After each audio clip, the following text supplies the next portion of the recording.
My people cried for help, but Eva did not come.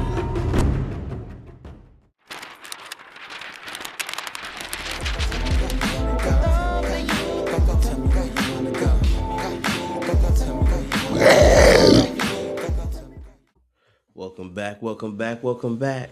All right, for this version, we're going to jump into Avatar: Fire and Ash. This will have spoilers in it, so please make sure if you haven't already seen the movie or want to see the movie, go back and check it out.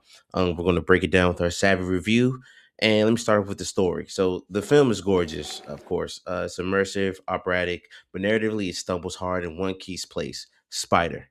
Spider doesn't just stretch belief; he snaps it. A human child surviving long term among the Navi already asked for grace, but giving him the sudden ability to breathe Pandora air, then growing a neural connector like his late game perk unlock. That's not world building. That's convenient cosplay. His entire arc feels engineered as a viewer escape hatch, which distracts from an overall gorgeous and meaningful story about the Navi who should remain centered and don't need a savior. A Lisan Al Gaib character, and the writing on the wall is this is exactly where they plan to take him. He's a surrogate so the audience can say, I'd be like him, without actually grappling with the moral weight of this world. He's not a character, he's a pause button. And can we retire the trope of great power equals social weirdo?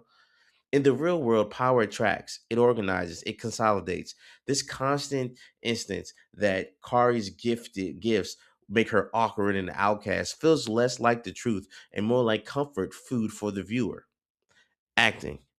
The woman absolutely dominate this film. Every close up is doing real work. Pain, restraint, rage, calculation. You can feel entire histories in their faces without dialogue holding your hand. The mother's performance is especially haunting. There are deep, uncomfortable tones here. Loving, regretful, compromise. The choice to marry and procreate with a human is not framed as romantic, it's framed as tragic, fraught, and heavy. There's an unspoken tension running underneath it all, a kind of inherited violation, knowingness that poison entered the bloodline, the moment still touched the heart. And we see this with three main female leads who are reacting to this environment in completely different ways and all in believable ways. Nateri played by Zoe Saldana, Ronald played by Kate Winslet, and Meringue, the leader of the Ash People, played by Una Chaplin, who was fantastic as the Fire Queen. Incredible, commanding, controlled, terrifying without the asterisks. She doesn't ask for fear, she assumes it. Visuals. This is where the film never misses. The Fire and the Ash Tribe is one of the best visual achievements in the franchise. Watching them discover guns is chilling, not because weapons are new, but because their ideology shifts the moment tools do. You see the sparks of transformation, the beginning of something irreversible. They don't feel savage, they feel early, like the first tribes who will one day become the Sky People or the Pink People, which is the point. Vibes. The film quietly demonizes the Fire Tribe by not humanizing them fully in the film, instead choosing to parallel or distract the viewer of the barbarity of the Pink Man, which they repeatedly give the escape hatches. Colonial violence wrapped in civility.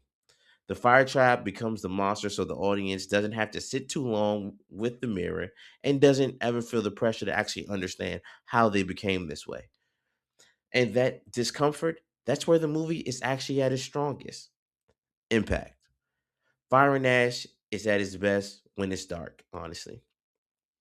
When it's honest, when it refuses easy moral exits, that's why Spider hurts the film so much. He softens what should be cuts with jokes or just awkwardness of being in the scene with these tall Navi characters. And I'm supposed to believe that he could keep up to any degree with them. It just snatches you out of the moment. The level of eye rolling in my head when he was given the ability to breathe, Pandora air, and neural connectivity from Kiri, who was not only copied from birth from another avatar without a dad, but also Kiri has no clue how she gives him this and any of the most and allows him to and her giving this to him gives him one of the most sacred links to this place, essentially unlocking his ability to reach the spiritual land of Navi. Man, give me a break. But when the Navi women lead, when the film allows them to lead, When the Fire Tribe speaks, when the film leans into bloodline, inheritance, and complicity, it becomes something powerful, almost confrontational. This isn't a movie about good versus evil, it's about what survives and what it costs to survive it. And the Fire Queen and Etiri understand the game and the stakes far better than anyone pretending. 7.6 out of 10. Let me know your thoughts. Thanks for watching another Real Time Critics. Yeah!